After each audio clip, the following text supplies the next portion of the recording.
हर कहानी कुछ कहती है, हमारी ज़िंदगी के साथ साथ बहती भी है और रहती भी है। तो आज हमारी कहानी का शीर्षक है बाड़े की कील। ये कहानी हमें गुस्से पर काबू करना सिखाती है। एक प्रेरणादायक कहानी है। बहुत समय पहले की बात है। एक गांव में एक लड़का रहता था। वह बहुत ही गुस्सैल था। छोटी छोटी बात पर अपना आपा खो बैठता और लोगों को भला बुरा कह देता। उसकी इस आदत से परेशान होकर उसके पिता ने उसे कीलों से भरा हुआ एक थैला दे दिया और कहा कि अब जब भी तुम्हें गुस्सा आए तो तुम इस थैले में से एक कील निकालना और बाड़े में ठोक देना। पहले दिन उस लड़के को 40 बार गुस्सा आया और इतनी ही कीलें बाड़े में ठोक दी। पर धीरे धीरे कीलों की संख्या घटने लगी। उसे लगने लगा कि कीलें ठोकने में इतनी मेहनत करने से अच्छा है कि अपने क्रोध पर काबू पा लिया जाए।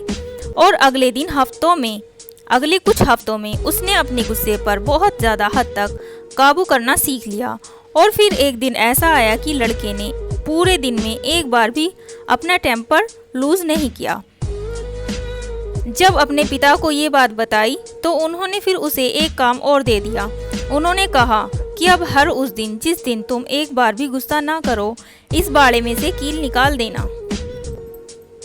लड़के ने ऐसा ही किया और बहुत समय बाद वो दिन भी आ गया जब लड़के ने बाड़े में लगी आखिरी कील भी निकाल दी और अपने पिता को ये बात खुशी से बताई।